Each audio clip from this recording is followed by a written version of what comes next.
আকাশবাণী খবর পড়ছি অর্ক সেন। প্রথমে বিশেষ বিশেষ খবর। প্রধানমন্ত্রী নরেন্দ্র মোদী বলেছেন, পশ্চিম এশিয়ায় বর্তমান পরিস্থিতি ভারত নিবিড়ভাবে পর্যবেক্ষণ করছে।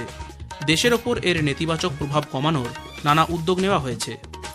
তিনি আজ মন কি বাত অনুষ্ঠানে মধ্যপ্রাচ্যে যুদ্ধ পরিস্থিতির প্রেক্ষিতে জ্বালানি সংকট নিয়ে গুজবে কান না দেওয়ার আবেদন জানিয়েছেন। পশ্চিমবঙ্গে বিধানসভা নির্বাচনে প্রথম দফার ভোট গ্রহণের জন্য এবং তামিলনাড়ু বিধানসভা নির্বাচনের জন্য আগামীকাল বিজ্ঞপ্তি জারি হবে। পশ্চিমবঙ্গে আসন্ন বিধানসভা নির্বাচনের জন্য কংগ্রেস 284টি আসনে তাদের প্রার্থীর নাম ঘোষণা করেছে। বামফ্রন্টও পঞ্চম দফায় আজ আরও 7 জন প্রার্থীর নাম ঘোষণা করেছে। বাংলাদেশে হামের প্রাদুর্ভাবে 21টি শিশুর মৃত্যু। অভিনেতা রাহুল অরুণোদয় বন্দ্যোপাধ্যায় প্রয়াত। আইপিএল ক্রিকেটে কলকাতা নাইট রাইডার্স মুম্বাই ইন্ডিয়ান্সের সামনে 221 রানের লক্ষ্যমাত্রা রেখেছে। আসছি বিস্তারিত খবরে। প্রবীণ বিজেপি নেতা প্রধানমন্ত্রী নরেন্দ্র মোদী আজ কেরলের পালাক্কাড়ে একটি নির্বাচনী জনসভায় ভাষণ দিয়েছেন। তিনি বলেছেন, এই রাজ্যে এনডিএর প্রতি মানুষের সমর্থন এবার অনুভূত হচ্ছে। এলডিএফ ও ইউডিএফ এর শাসনে জনসাধারণ বিরক্ত হয়ে উঠেছেন। পশ্চিম এশিয়ায় বর্তমান সংঘাতের প্রসঙ্গ উল্লেখ করে তিনি বলেন, কেন্দ্রীয় সরকার ওই অঞ্চলে থাকা ভারতীয়দের সুরক্ষাকে অগ্রাধিকার দিয়েছে। কেরলের বহু মানুষ সেখানে বসবাস করেন। প্রধানমন্ত্রী জানান, ভারত ওই পরিস্থিতি নিবিড়ভাবে পর্যবেক্ষণ করছে এবং দেশের উপর এর নেতিবাচক প্রভাব কমানোর জন্য নানা উদ্যোগ গ্রহণ করছে। প্রধানমন্ত্রী নরেন্দ্র মোদী মধ্যপ্রাচ্যে যুদ্ধ পরিস্থিতির প্রেক্ষিতে ঐক্যবদ্ধ হয়ে কঠিন সময়ের মোকাবিলার জন্য দেশবাসীর প্রতি আহ্বান জানিয়েছেন। আকাশবাণীতে আজ 132তম মন কি বাত অনুষ্ঠানে কোভিড পরিস্থিতির কথা মনে করিয়ে প্রধানমন্ত্রী দেশে জ্বালানির যোগান নিয়ে কোনো রকম গুজবে কান না দেওয়ার পরামর্শ দেন। তিনি বলেন, এই বিষয়ে সর্বদা সরকারি তথ্যের উপর নির্ভর করাই বাঞ্ছনীয়। यह देश के 140 करोड़ देशवासियों के हित से जुड़ा विषय है। इसमें स्वार्थ भरी राजनीति का कोई स्थान नहीं है। ऐसे में जो भी लोग अफवाह फैला रहे हैं वे देश का बहुत बड़ा नुकसान कर रहे हैं। मैं सभी देशवासियों से अपील भी करूंगा कि वो जागरूक रहे, अफवाहों के बहकावे में न आए। আগামী 21শে জুন আন্তর্জাতিক যোগ দিবস উদযাপিত হবে। এখন সারা বিশ্বজুড়ে যোগাভ্যাসের প্রতি মানুষের আগ্রহ ক্রমশ বৃদ্ধি পাচ্ছে। মন কি বাতের এই পর্বে প্রধানমন্ত্রী চিনি ও তেল কম খাওয়ার পরামর্শ আবারও সকলকে দিয়েছেন। অনুষ্ঠানে উত্তরপ্রদেশে বৃক্ষরোপণের একটি উদ্যোগ সম্পর্কে প্রধানমন্ত্রী জানান, বারাণসীতে 1 ঘন্টায় 2,51,000-এরও বেশি বৃক্ষরোপণ করা হয়েছে, যা গিনেস বুকে ওয়ার্ল্ড রেকর্ড তৈরি করেছে। हाल ही में उत्तर प्रदेश के वाराणसी में एक प्रेरक प्रयास देखने को मिला। वहां एक ही घंटे में 2,51,000 से अधिक पौधे लगाए गए और एक नया गिनीज वर्ल्ड रिकॉर्ड बना। इस प्रयास की सबसे खास बात ये रही कि इसमें हजारों लोग एक साथ जुड़े। छात्र, जवान, स्वयंसेवी संगठन, अलग अलग संस्थाएं, सबने मिलकर इस काम को संभव बनाया। পশ্চিমবঙ্গে বিধানসভা নির্বাচনে প্রথম দফার জন্য আগামীকাল বিজ্ঞপ্তি জারি হবে। এর সঙ্গেই শুরু হবে মনোনয়নপত্র জমা দেওয়ার কাজ। 6ই এপ্রিল পর্যন্ত প্রার্থীপদ দাখিল করা যাবে। পরদিন জমা পড়া মনোনয়নপত্রগুলি পরীক্ষা করে দেখা হবে। প্রার্থীপদ প্রত্যাহারের শেষ দিন 9ই এপ্রিল। প্রথম দফায় আগামী 23শে এপ্রিল 152টি আসনে ভোট নেওয়া হবে। দ্বিতীয় দফায় 142টি আসনে নির্বাচন হবে 29শে এপ্রিল। এই পর্বের জন্য বিজ্ঞপ্তি জারি হবে আগামী 2রা এপ্রিল। ভোট গণনা 4 মে। তামিলনাড়ুতেও আগামীকাল বিধানসভা নির্বাচনের জন্য বিজ্ঞপ্তি জারি করা হবে। এই রাজ্যেও 6ই এপ্রিল পর্যন্ত মনোনয়ন জমা দেওয়া যাবে। পরদিন প্রার্থীপদ পরীক্ষা করে দেখা হবে। মনোনয়ন প্রত্যাহারের শেষ দিন 9ই এপ্রিল। রাজ্যে 23শে এপ্রিল 234টি আসনের সবকটিতেই ভোট গ্রহণ হবে। গণনা 4 মে। পশ্চিমবঙ্গে আসন্ন বিধানসভা নির্বাচনের জন্য কংগ্রেস 284টি আসনে তাদের প্রার্থীর নাম ঘোষণা করেছে। বহরমপুরের প্রার্থী করা হয়েছে অধীর রঞ্জন চৌধুরীকে।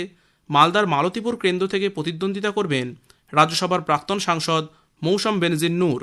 উত্তর দিনাজপুরের চাকুলিয়া থেকে ফের প্রার্থী করা হয়েছে আলী ইমরান রামজ ওরফে ভিক্টরকে। এদিকে বামফ্রন্ট পঞ্চম দফায় আজ আরও 7 জন প্রার্থীর নাম ঘোষণা করেছে। নতুন তালিকায় ইসলামপুর কেন্দ্রে পূর্ব ঘোষিত প্রার্থী বদল করে মোহাম্মদ শামি খানকে দাঁড় করানো হচ্ছে। দার্জিলিংয়ের পার্বত্য ও তরাই অঞ্চলের 5টি আসনে প্রতিদ্বন্দ্বিতা করবে বলে সিদ্ধান্ত নিয়েছে ভারতীয় গোর্খা জনশক্তি মোর্চা IGJF। দলের নেতা অজয় এডওয়ার্ড আজ প্রার্থীদের নাম ঘোষণা করেছেন। তিনি নিজে দার্জিলিং আসন থেকে প্রতিদ্বন্দ্বিতা করবেন। এদিকে তামিলনাড়ুর মুখ্যমন্ত্রী MK স্টালিন আজ ডিএমকে নির্বাচনী ইস্তেহার প্রকাশ করেন। ইস্তেহারে রাজ্যে কল্যাণমূলক কর্মসূচি বাড়ানোর ও অর্থনৈতিক বৃদ্ধির কথা বলা হয়েছে। স্কুলে শিক্ষার্থীদের জলখাবার দেওয়ার প্রকল্প অষ্টম শ্রেণী পর্যন্ত বর্ধিত করা হবে বলে ইস্তেহারে জানানো হয়েছে। এই প্রকল্পটি বর্তমানে প্রথম থেকে পঞ্চম শ্রেণীর শিক্ষার্থীদের জন্য চালু ছিল। বিজেপির ঊর্ধ্বতন নেতা কেন্দ্রীয় স্বরাষ্ট্রমন্ত্রী অমিত শাহ বলেছেন, বিজেপি আসামে অবৈধ অভিবাসীদের ঢোকা বন্ধ করেছে এবং আগামী 5 বছরে তাদের বিতাড়িত করার উদ্যোগ নেওয়া হবে। শোনিতপুর জেলার ঢেকিয়াজুলিতে একটি নির্বাচনী জনসভায় ভাষণ দেওয়ার সময় তিনি রাজ্যে বিজেপি সরকারের সাফল্যের নানা খতিয়ান তুলে ধরেন। পশ্চিমবঙ্গের আসন্ন বিধানসভা নির্বাচনের আগে তৃণমূল কংগ্রেস নেত্রী রাজ্যের মুখ্যমন্ত্রী মমতা ব্যানার্জি আজ বিজেপির কঠোর সমালোচনা করেছেন। পুরুলিয়ায় এক জনসভায় ভাষণ দিতে গিয়ে তিনি বিজেপির বিরুদ্ধে বিভেদ সৃষ্টি করার অভিযোগ তোলেন। খবর শুনছেন আকাশবাণী থেকে। আমাদের সংবাদ শোনা যাবে ইউটিউব চ্যানেল আকাশবাণী সংবাদ বাংলা, ফেসবুক ও ইনস্টাগ্রাম আকাশবাণী সংবাদ কলকাতা এবং এক্স হ্যান্ডেল AIR নিউজ কলকাতাতে। বাংলাদেশ জুড়ে হামের প্রাদুর্ভাব দেখা দিয়েছে। মার্চ মাসে বাংলাদেশের একাধিক জেলায় সংক্রমণ বৃদ্ধির প্রেক্ষাপটে কমপক্ষে 21টি শিশুর মৃত্যুর খবর পাওয়া গেছে। সে দেশের স্বাস্থ্য আধিকারিকরা বলেন, ঢাকা, ময়মনসিংহ, রাজশাহী, চট্টগ্রাম, যশোর, পাবনা এবং নাটোর সহ বিভিন্ন এলাকায় এই প্রাদুর্ভাব দেখা দিয়েছে। বাংলাদেশের আরও বেশ কিছু অঞ্চল থেকে নতুন সংক্রমণের খবর পাওয়া যাচ্ছে। সে দেশের স্বাস্থ্য দপ্তর জানিয়েছে, বর্তমানে সারা দেশেই হামের প্রাদুর্ভাব দেখা গেছে, তবে নির্দিষ্ট কিছু জেলায় আক্রান্তের সংখ্যা উল্লেখযোগ্যভাবে বেশি। বাংলাদেশের রাজধানী ঢাকার হাসপাতালগুলি রোগীর এই আকস্মিক চাপ সামলাতে হিমশিম খাচ্ছে। স্বাস্থ্য বিশেষজ্ঞরা সতর্ক করে দিয়ে বলেছেন, বাংলাদেশ হাম প্রতিরোধে পর্যাপ্ত গুরুত্ব না দেওয়ায় পরিস্থিতি এই পর্যায়ে পৌঁছেছে। শিশুদের টিকাদান কর্মসূচিতে ঘাটতি রয়েছে। 2020 সালের পর থেকে বাংলাদেশে আর কোনো দেশব্যাপী হাম ও রুবেলা টিকাদান কর্মসূচি চালানো হয়নি। অভিনেতা রাহুল অরুণোদয় বন্দ্যোপাধ্যায় প্রয়াত, বয়স হয়েছিল 42 বছর। একটি ধারাবাহিকের আউটডোর শুটিংয়ে পূর্ব মেদিনীপুরের তালসারি গিয়েছিলেন তিনি। সেখানেই সমুদ্রে নামার পর জলে তলিয়ে যান। সহকর্মীরা তাকে উদ্ধার করে দীঘা হাসপাতালে নিয়ে গেলে চিকিৎসকরা মৃত ঘোষণা করেন। তার অকাল মৃত্যুতে চলচ্চিত্র জগতে শোকের ছায়া। একটি প্রতিবেদন। যখন বয়স 3, বাবা নাট্যাভিনেতা বিশ্বনাথ বন্দ্যোপাধ্যায়ের সাথে রাজদর্শন নাটকে বিজয়গড় থিয়েটার দলে অভিনয় করেন। এরপর প্রায় 450টি নাটকে অভিনয় করেন তিনি। 2000 সালে চাকা সিনেমা দিয়ে শুরু হয়েছিল তার বাংলা ছায়াছবিতে পথ চলা। এরপর চিরদিনই তুমি যে আমার সিনেমাটি তাকে খ্যাতি এনে দেয়। এর পাশাপাশি বিভিন্ন সিরিয়াল, ওয়েব সিরিজেও তিনি অভিনয় করেন। সম্প্রতি তার পডকাস্ট সহজ কথা জনপ্রিয় হয়। তবে শুধু অভিনয় নয়, 10টারও বেশি বই লিখেছেন তিনি।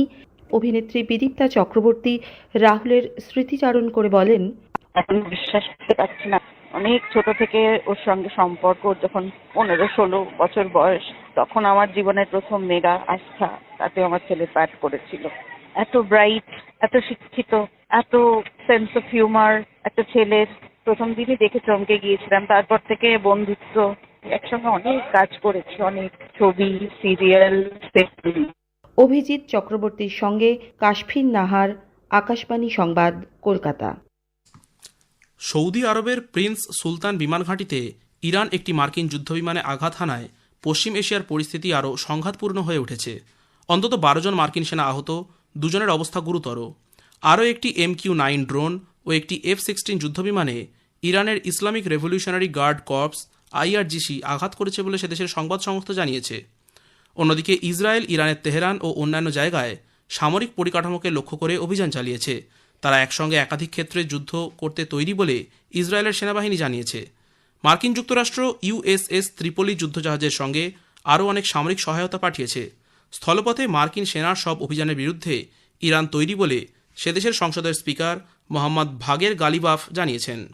পশ্চিম এশিয়ায় সংঘাতের আবহে ও শান্তি স্থাপনের চেষ্টায় পাকিস্তান, সৌদি আরব, মিশর ও তুরস্কের বিদেশমন্ত্রীদের নিয়ে একটি চতুর্দেশীয় বৈঠকের আয়োজন করেছে। IPL ক্রিকেটে কলকাতা নাইট রাইডার্স মুম্বাই ইন্ডিয়ান্সের সামনে 221 রানের লক্ষ্যমাত্রা রেখেছে। শেষ পাওয়া খবরে মুম্বাই ইন্ডিয়ান্স 7 ওভার 2 বলে বিনা উইকেটে 90 রান করেছে। শেষ করার আগে খবরের বিশেষ কিছু অংশ আরও একবার। প্রধানমন্ত্রী নরেন্দ্র মোদী বলেছেন, পশ্চিম এশিয়ায় বর্তমান পরিস্থিতি ভারত নিবিড়ভাবে পর্যবেক্ষণ করছে। দেশের ওপর এর নেতিবাচক প্রভাব কমানোর নানা উদ্যোগ নেওয়া হয়েছে। তিনি আজ মন কি বাত অনুষ্ঠানে মধ্যপ্রাচ্যে যুদ্ধ পরিস্থিতির প্রেক্ষিতে জ্বালানি সংকট নিয়ে গুজবে কান না দেওয়ার আবেদন জানিয়েছেন। পশ্চিমবঙ্গে বিধানসভা নির্বাচনের জন্য প্রথম দফার ভোট গ্রহণের জন্য এবং তামিলনাড়ু বিধানসভা নির্বাচনের জন্য আগামীকাল বিজ্ঞপ্তি জারি হবে। খবর শেষ হলো।